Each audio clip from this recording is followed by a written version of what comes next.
So the laundry system. Okay, so I get all my stuff ready. I've got a couple bags. I'm ready. Like, we normally do laundry in the trailer, but I was trying to get stuff done before we headed out of town. So I was trying to be quick and easy and just yada yada yada. So I walk over there, have like my pocket full of quarters, ready to go, and I get there, and they don't accept quarters. So I'm like, okay. So I get to be the little fool who walks right back out, still with my laundry. Everybody was staring at me like, what are you doing? I mean, you do, when you get your laundry done, walk out with your laundry. Yeah, but like they saw me walk in and walk back out with the same laundry. So I come back to the camper. I grab my phone. I'm like, okay, this will be nice and easy. I can just walk in, do the tap to pay. Like, I love that it's tap to pay. It's cool. No big deal. Like, I just wasn't prepared for that. So I get back over there and I do the tap to pay, and it's like, disabled. Oh, no. So then I start actually reading some of the signs around me, and it's like, you got to download this app, you got to give them your personal information, and oh, by the way, you've got to give your credit card information to this app. Like, they're not, working with a third-party service like Square or Stripe or any of those. Like, no, it's directly in the app. You're putting your credit card information in, and on top of that, $10 minimum refill. So they managed to earn $1.25 off of me that I'm never going to be able to get back.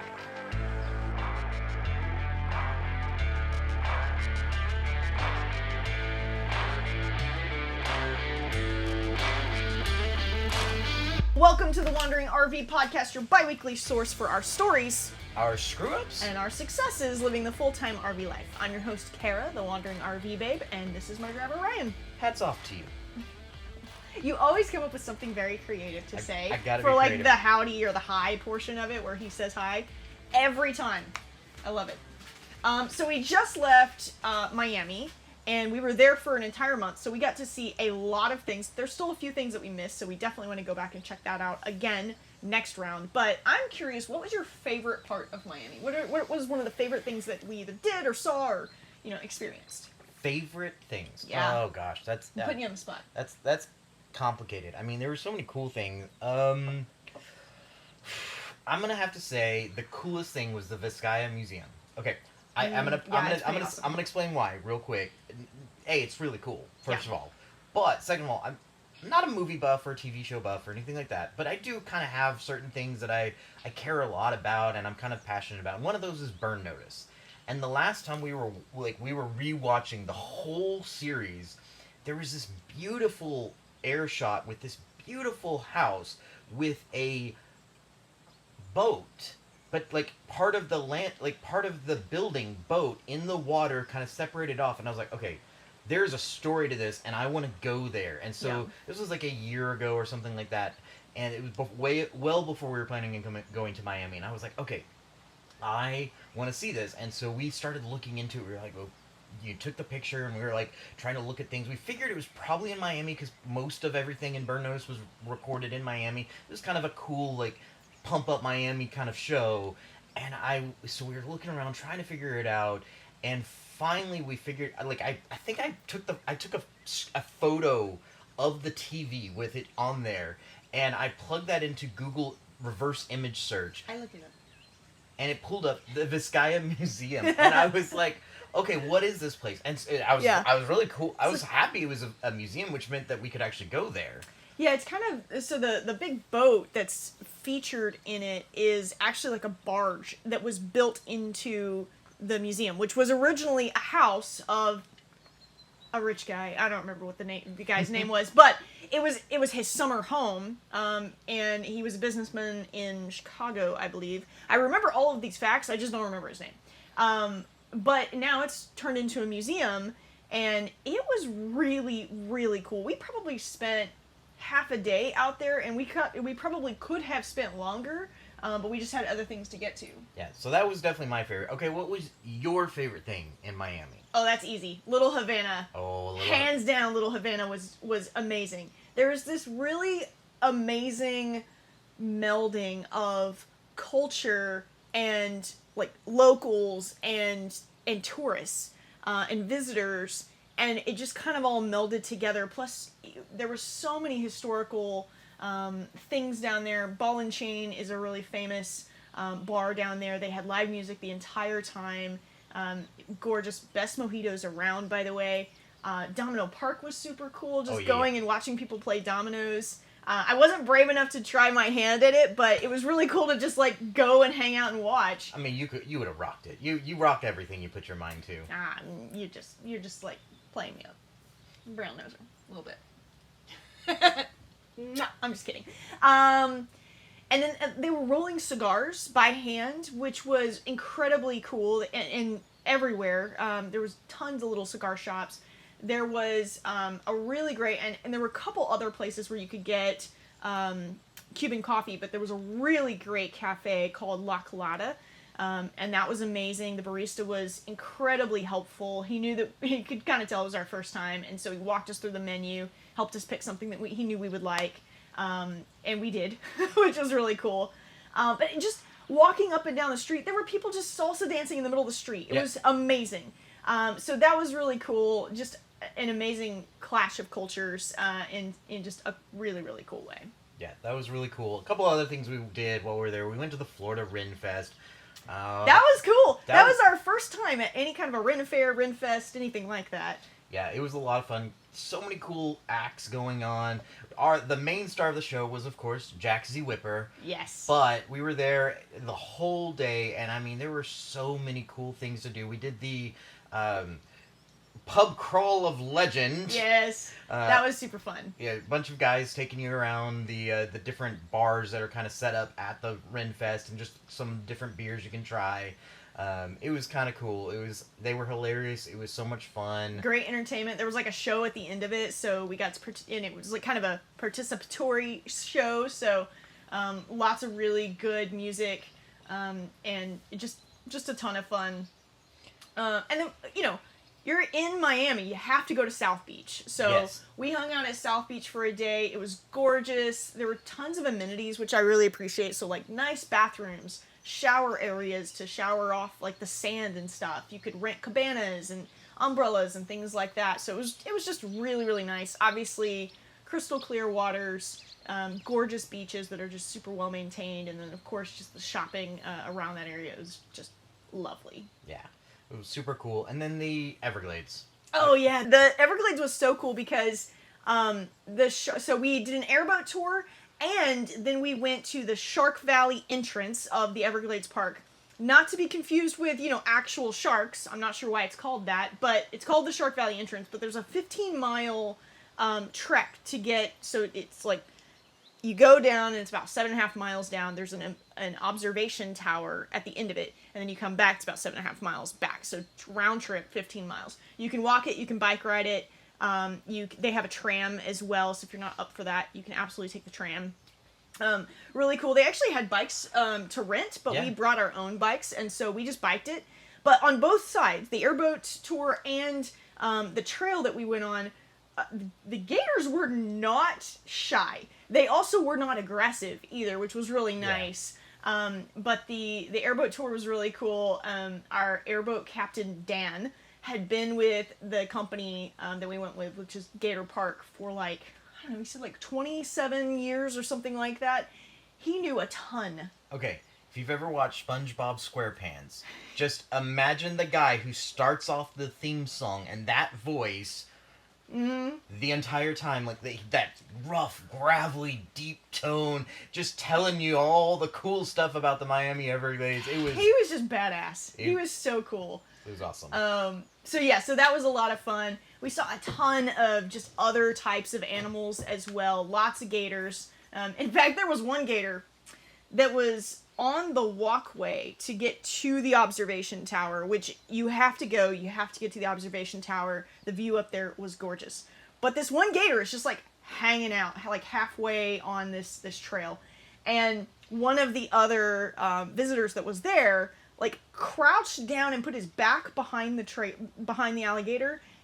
And this park ranger like yells at him, like this big billowy yell, like, "Don't crouch next to the gator," which is like, kind of like duh. But it clearly he had to be told, and it was just kind of a funny moment. Like, this is a wild animal. It's not just gonna like sit there and let you pet him. So anyway, it was fun. We had a blast. We saw all kinds of wildlife, and the nice thing is we got to kind of just go at our own pace. So we stopped along the trail as well, and we would just take photo moments, which was super fun. So our main topic today is we were in Miami for a long time, but we have since left Miami. So do you want to tell them where we're at? We are in Central Florida. We're still close enough to get out to the beach. It's like maybe 30 minutes away, so like very close to get out to the beach. But we are nowhere near any touristy spots. Well, technically we're near. There's one, but it's not close enough. Like, we're not in the zone for tourists, so it's very much all kind of relaxing and just enjoying the end of, well, actually the beginning of the extremely hot weather. It's getting a little toasty. It's getting a little toasty. Lots of time at the pool, and I'm sure we'll hit the ocean here in the next couple of days.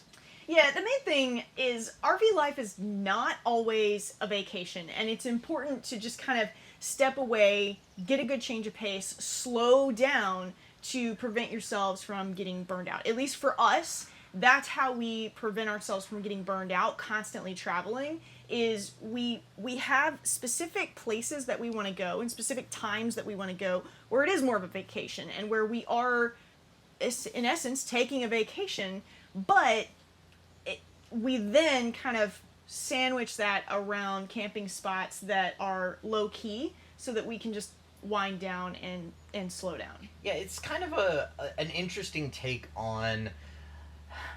Here's how I kind of like to describe it. It's kind of okay. What do you do on the weekend? You maybe do a few chores around the house. Maybe you go run some errands. Maybe you go hang out with some friends, like that kind of thing. Or maybe you just sit at home and watch a really cool movie. I mean, I don't know, whatever is cool to you, but it's kind of one of those things with RV life, especially when you're on the go constantly. Like, there's always something to do. We were in Miami for a full month, and every single weekend there was something to be doing. Go. Like, you're just always, there's so much exciting stuff. So, like, having kind of these zones where you go and you're like, I'm just far enough. I'm blah blah blah blah blah. Blah blah blah. I'm just far enough away from anything like super exciting. I can just kind of sit, relax, and live life. And I know there's a lot of RVers out there that do this. They go places and literally will sit outside of their RV just enjoying the moonlight every single day. And that's totally cool. And we love to do that as well. But then sometimes we go to Miami and we're like, okay, we want to experience the Miami scene. So every weekend we're going into town to enjoy the Miami scene. So it's kind of a what would you do at home kind of place. And so yeah, it's about making a relaxation. Relax. I like that. Well, and here's the weird distinction, is we do take vacations. Even though we full-time RV, we do take vacations. They just look a little different. And so we like to stay places longer. And sometimes we'll take off of work, but generally we're working Monday through Friday. So we explore on the weekends, which means a full month in a location equals about what you would expect the amount of time to be for taking a week off of work and just hitting everything all at once. Problem is then that it just extends the entire month out, and we're just go. And so we do have to really take time and be purposeful about slowing down and taking a different change of pace. The chat asked if we ever go to the East Coast. Yes, we love the East Coast. In fact, one of our stops last year where we kind of did a vacation was in New York, and that was amazing. But we definitely have plans to go back to the East Coast probably next year. Yeah, we have not been to Massachusetts yet. That is on it's on the list. Maine is on the list. Yeah, I think we've been talking to a couple of friends about potentially doing like a Boston, Massachusetts, potentially for like July the 4th or something like that one Philly, year. I think is what we were talking Well, we talked about Philly for 2024, but like at some point we might do a Boston, Massachusetts one also. Yeah. So. Yeah. But slowing down is actually a really good thing. So there's a few things to consider and a few reasons to, if you are planning to go full-time, why it's really important to intentionally plan times for you to just go to a spot that's low-key and just relax and just kind of chill out. The first one is finances. Yeah. The budget takes a really big hit when you go to a destination and you go on vacation, just like it would at any other time. Yeah, the price difference between a destination park and a just kind of out in the middle of nowhere park is really, really massive. And Yeah. we weren't in downtown Miami, but we were right outside of Miami, and it was still very expensive, a lot higher than what we normally pay a lot higher than what we normally pay month to month.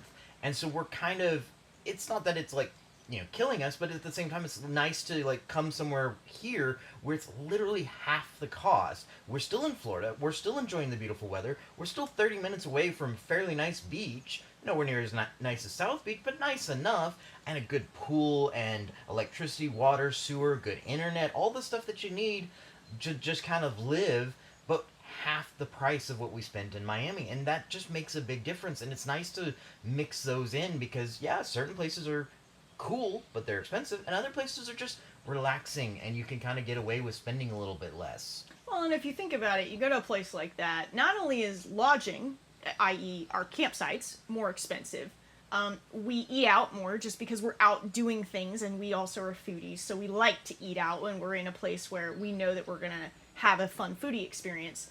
But then, just in general, you spend more money and things cost more in destination locations as well. And so we budget around that and we plan around that. But taking time afterwards or before to just like chill out, slow down, cook at home a lot, don't go out a lot, don't hit a lot of the hot spots that are around, helps to balance out that budget. So, another great reason to slow down is about your health and mental and physical state. Like, it's really easy when you're somewhere with a lot to see and do to get overwhelmed mentally. Like, there's just so much cool stuff to see, and part of you is like, okay, we're here, I need to go see this while we're here. Right. And you start to, kind of in your mind, you start to be like, I'm never gonna be back here ever again. You can come back at some point. Yeah. Like, it's not, if you miss something, you miss something. So there's that anxiety about getting it. That FOMO. Yes, that FOMO. You want to do everything, and so it's really nice to just come somewhere and be like, you know what? I'm not missing out on anything. The community is here. Like, that's one of the things we like about this campground in particular. It's a really cool community and just a lot of fun people to hang out with. Hanging out at the pool, just talking about our plans for the rest of the year. They're talking about what they're doing. A lot of them are here just for the winter time, and then they're going to go back home, so they're telling us about like what's going on at home, what are they going back home to, and it's just a lot of fun to just be here and just exist as part of this community and not feel that go go go energy all the time, so you can relax. Yeah, I mean, travel days can be stressful. Obviously, making plans to hit the tours that you want to hit or hit the sites that you want to hit can be stressful. And so having a spot to come back to where there's no plans is really nice and refreshing. Plus, the other thing that it helps us to be able to do is work on just kind of normal maintenance-y things that need to be addressed in the camper. Just like in your sticks and bricks home, there's always something to do. There's always some project to do. That is true of RV life as well, but like to the nth degree, because inevitably something is going to break. Yes. And it's really nice to just be at a spot where you're not feeling any pressure to go explore. So you're not like pulling yourself away from that exploration to do work. Like, we've got some stuff to do around here and we're going to get it done, at least what we can while we're here. Yeah, we have a couple of RV projects. We'll let you know when we get to those, and we'll definitely share those with you. But there's some other maintenance things that we want to do. The slides need to have the rubber conditioned on them again. We need to check all of our sealants again and reseal any of the seams around the RV. We did a good deep down clean of the RV, both inside and out, over the last couple of days. There were some leaks, I think, that have been popping up and have been fairly elusive for Ryan, and so he's got some time now to really check on those leaks and kind of figure out where they're coming from and why they're happening intermittently. That's just part of RV life. It's like every time you turn around, there's a new leak. Yeah. But yeah, there's just some maintenance things that we have been putting off, and we absolutely need to do while we're here, and we have the time, and we don't have any other plans. And to be honest, everybody needs to take some time to slow down and recoup. Like, you don't go constantly when you're at home. And maybe you do some. Maybe you do, but you need a break if you do. But take a break. Yeah, if you've got kids, they've got sports events, they've got school events, they've got this, they've got that, and you're going all over the place. But every once in a while, you need to take a break and just be like, I'm going to take a me day. Yeah. I'm gonna take the driver Ryan day. I'm gonna not drive for 24 hours straight. I do think though you're kind of hitting on something. We talked about like kind of physical health and just slowing down, but like your mental health is important too. And even though it's fun to go do things and go experience things and go see new things, travel can be stressful and constantly moving around can be stressful. And so your mental health needs to have time to recuperate from that anxiety and that stress and just the constant state of like being amped up. So, you can't overlook the opportunities to just slow down and have a change of pace. And also, we're camping. It's RV life. Like, sometimes just taking a night to go sit out and look at the stars is so invigorating for just everything about, like, my overall well-being. And so I love taking those opportunities. And you don't get those opportunities as often when you're right in the middle of a destination because, quite frankly, they're usually in a place where there's lots of lights that are being provided by streetlights and things like that, so the stars get washed out. All right, last point. Slow down for family time.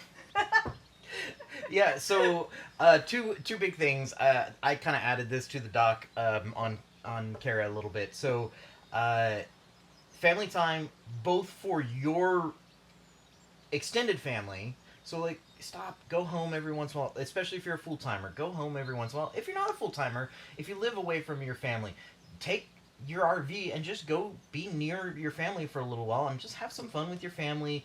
Enjoy your time. Like, we're going to be back in Texas in May to go spend some time with family. That's super important. Slow down. Yeah. Enjoy that time. You never know how long you have with your family. Just enjoy it and make the best of it. But then the other thing is slow down so you can enjoy some family time together. You and your spouse. We did a date night the other night. It was so fun. Yeah, like, it's so important that you're just kind of able to, like, I don't know, be like, hey, babe, do you want to grab a glass of wine and watch John Wick? Yes. Yes, and although it's in the movie theater right now, but I bet the movie theater has wine now. That's true. They probably do nowadays. They probably do nowadays. It's been a while since we've been to a movie theater. Yeah, so like just grab a glass of wine and sit down with a cozy movie and enjoy yourself. I think that is so important, and RV life is so great for that. But it's too easy, especially as full timers. At least for us as full timers, yeah. It's hard sometimes when we want to go see things, we want to go experience things. That experience is so cool. Seeing new locations that we forget, like, hey, there's another person right here who, like, might need me today, or that, like, we might need to make sure that we're, like, taking care of our relationship too, instead of just constantly making plans to just go do stuff, and that's important as well. All right, the pick of the week, it's up. All right, so I actually have a question for you for the pick of the week. What are the top 5 tools that you need for camping? Oh, top 5 tools for camping. Well, okay, I'm going to try and answer this for both full-timers and, travel warriors, weekend warriors, whatever you want to call them. First of all, though, I'm not going to include screwdrivers of any kind, because you should have a screwdriver no matter what. Oh, but... Hold on. Just make sure you have the right screwdriver for what you've got. So a lot of our stuff uses the square bits, and so you gotta have like an R2 or an SQ2 depending on what part of the country you're from. But yes, I'm not including screwdrivers as part of my top 5. Yes. And somebody in the chat mentioned a tent. So maybe I should clarify the top 5 tools you need for RV camping. There you go. But yes, but for the screwdriver, I'm gonna wedge this in here. I know it's probably not your thing, but we often, when we're driving down the road and we're towing our trailer, we will have screws on the outside of the trailer that just come loose because of just the motion of driving down the road. So I actually have like a little bitty tiny screwdriver that I keep in the glove compartment in the truck. And every time we stop at a gas station and he's fueling up, I check the tires, and then I go around and I check to see if there's any loose screws loose screws on the actual RV itself. And I'll go and I'll tighten them up. But by having the screwdriver in the actual truck itself, it makes it really accessible and really easy to easily go and get to those, so that way they don't fall out on the road. Okay. So the real top 5 RV camping tools. Okay, number 1, this is going to be really funny, but I think it's the most important thing. Wood glue and super glue. So useful and so helpful. It is so funny how many times it is so much easier and quicker to repair something with just glue, because everything's kind of stapled on very lightly, and so it's really easy for it to break, and sometimes trying to re-screw it in is not really practical, and so having wood glue and super glue around just makes fixing things so much easier. And I actually carry around 2 different kinds of wood glue. I'm going to throw out a couple of brands here for quick repairs. Like, I just need to get something, hold it together, maybe I'll do more with it later, no big deal. I use Gorilla's Quick Dry wood glue. Really good, quick dry. It allows me to just get something together real quickly so we can just move on if I just need to be able to move on in that moment. However, for any like long-term stuff, I discovered this stuff and it's amazing, is the JB Wood Weld. And it's basically like 2 little pipettes that are like connected to each other, and you squirt it out, and then you got to mix the 2 chemicals together, and then it makes like a really solid glue. Like That's kind of cool. We have a shelf in our RV that is held together by that, and it gets hit a ton. What shelf? That one right there. Oh yeah, and it really holds so well. So that's honestly the first one, is a couple of different glue options for yourselves. Mainly for me, it's been wood glue and super glue, but maybe for you, you might discover something different. But have some glues around. Number 2, tires are the most important and easiest thing for easiest place for things to go wrong when you're traveling down the road, or even when you're at a campsite sometimes. So have a torque wrench and a breaker bar with the nuts to fit for your tires, both your truck, if you've got a tow vehicle, and your trailer. So that way you can actually do most of the work yourself. You can get those tires torqued down, or you can take them off if you need to. Real easy. Need a breaker bar. Don't use the torque wrench to undo torque down tires. Use a breaker bar. I have no idea what any of that means, but I'm so glad that you do. Very important tools. Okay, number 3, replacement mounting hardware. You're gonna mount stuff in your RV. It's just gonna happen. You're gonna mount, we've got remotes on the wall, we've got pictures on the wall, we've got tie downs for our desk, and tie downs for our bikes, and tie downs for tie downs even. I don't know, maybe. So have replacements of any type of mounting hardware you use. So we've got some D-rings for stuff. We've got some, I use some double-sided Gorilla tape. Mm-hmm. I really, really love the Velcro command strips. And what I will say is there's a lot of people who have mixed views about the Velcro command strips. What I have found is they don't stay on unless you spray both surfaces first with rubbing alcohol. Let that dry, then put the Velcro command strips on and seal it together, and that sucker will hold through almost anything at that point. At least in our experience and in our RV. And that's true of the double-sided Gorilla tape as well. Like, that's true. If you clean something, that double-sided Gorilla tape is not going anywhere. Just so be prepared. If you're doing that, you're making it permanent almost. Like, you might tear something when you pull it off. The Velcro command strips are great if you might end up moving things around down the road. So we do that for like picture frames. But if I'm like mounting something hard down, that double-sided Gorilla tape, it's spot on. Mm-hmm. Okay, number 4, plumbing pliers. Do not leave home without plumbing pliers.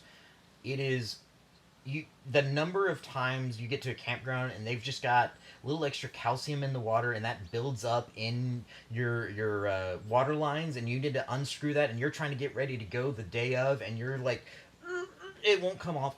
You may make fun of me, but like, dude, why can't you get it yourself? I don't do hardly any of the outside stuff. Maybe it's very important. But have those pliers around so that way you can get it undone. You never know when something's going to happen. Or maybe you get to a campground and they've got something that a previous camper left there. Maybe they couldn't unscrew it, and now that's plugged into the water line, and you got to remove that thing. Maybe you arrived after hours, no maintenance. Having those plumber pliers, that saved me at a campground. They had somebody left their water regulator on there because it just wouldn't come off. I presume that's why they did it, because I couldn't get it off either. I was able to just remove it with the plumbing pliers. So important. It actually comes in handy for more than just plumbing things too. Because of the long arms on it, it acts a little bit like a torque wrench to a certain degree. And so I've used it for a bunch of stuff that like I couldn't get loose, that was not plumbing related at all or sewer related at all. And so it's a really helpful tool just all around. Okay, that worries me a little bit. Now I'm curious what you've used it on. You gotta be careful. You might damage things with that. It's all meant for a certain purpose. Whatever. Okay, number 5. Okay, you should definitely have duct tape around, but really, really beneficial is flex tape. You can, if you have a leak in your roof and you are like something gets damaged in your roof and causes a leak, flex tape is legit good enough to be able to tape it down and keep it secure until you can get it to a repair station, get some of the work done. You have a blown tire on the side of the road, you can tape up like when that happens, it's gonna cause damage to the side of the RV, depending on where your tires are at, and you can tape up any spots that need to be held down, and that'll prevent water and dirt from getting in while you drive down the road to get to a repair station. Flex tape is so beneficial. Now, what I will say about flex tape is I don't know if there's an expiration date on it or not, so I don't always keep it around as much just because I always worry about, like, if I have a roll, it's just going to go bad by the time I use it. So I keep duct tape around for, like... It's like insurance. Yeah. You keep it around in case you need it, but you don't ever want to need it. Right, and then flex tape, like, I know I can go to the store real quickly and grab some. You can pick them up at gas stations sometimes. Yeah. And so I know that it's readily accessible. And if something happens to go grab some, maybe you hold something together with duct tape just temporarily until you can get that flex tape. But just so useful to have that flex tape. Yeah, flex tape is really, really important. We've actually known people who have had some major damage to their roof, like a tree branch fell on their roof or something like that, and they were able to use flex tape as a temporary stopgap until they were able to get it into a repair station so that the rest of their rig didn't get flooded. So, yeah, definitely important. All right, so fan question of the week, or the episode. We have a lot of people, so we like to stay places longer to be able to just sit down, explore the area, take breaks when we want to, and really have the time that we want to do to just kind of hang out. So we like to do 3, 4, 5 weeks at a time a lot of times, and we always get the question, how do you find monthly spots? Because they can be a little challenging. So Driver Ryan is the one who's responsible for doing all of our camping registration, So I'm going to let you answer this because, I don't know, I have an idea, but you probably can provide much more helpful details on this. Okay, for all of you millennials and younger, I'm gonna give you a very scary 4-letter word on how to get monthly spots. Call. I love that. That's perfect. You know those cell phones that you text everyone and you look everything up and you go to the app and you book a site on? Don't do that. Don't do that. Find the phone number, dial it, talk to somebody on the phone, and if they say no, call the next one closest and talk to somebody on the phone. That's how you get monthly spots. You're not going to get monthly spots by registering online. You're not going to get monthly spots by texting your buddies. I don't know how that applies, but whatever. It works. Just ignore me. Yeah. No, if you want to get a monthly spot, you've got to talk to the campground. They will tell you if they have spots, and sometimes they'll make arrangements. Maybe they have 2 people who are in 2 different spots, each for 2 weeks, and they can change that person's spot, so then you have that spot for a whole month. Or sometimes, if you're willing to, and you call them and let them know, if you're willing to move spots, then they can absolutely accommodate you more easily than if you're like, no, I want to be in a monthly spot and I don't want to have to move. And here's the thing about monthly spots, why it's such a coveted thing, is that monthly spots are like half the cost. If you were to stay there at the same place for like 30 days, even with weekly rates sometimes, it's still close to half the cost, if not maybe 2/3 the cost at least. But so many places we go to, if we want to stay there for a full month, if you stay there at a daily rate or even a weekly rate, it's gonna double your expenses. And so that's why monthly spots are so hard to get. Some campgrounds have like reserved monthly spots, and so they have a wait list for the monthly spots, and then they'll say, oh yeah, you can come stay at one of our regular spots, and then if a monthly spot opens, we'll move you to it. Sometimes that works out, sometimes it doesn't. Depends on how long you're gonna stay there. If you're staying there for a couple of months, great, awesome, that'll work out awesome. For us, if we're only going to stay there for a month anyways, I still call around to some others and just see who has the cheapest rate. But honestly, it's all those monthly spots, it's all about talking to the front office.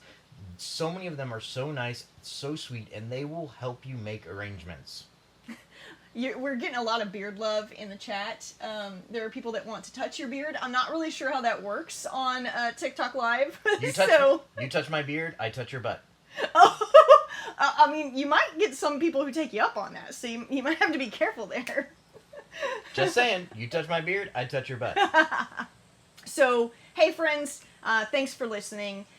We'd love to stay connected. So follow us on all of our social medias. We're on YouTube, TikTok, Instagram, Facebook. I think we just joined Snapchat earlier this week as well. I don't know how it goes. We'll see how that one goes. And if you want to stay connected to us, email us at podcast@wanderingRVbabe.com or check out our website at beacons.ai/wanderingRVbabe.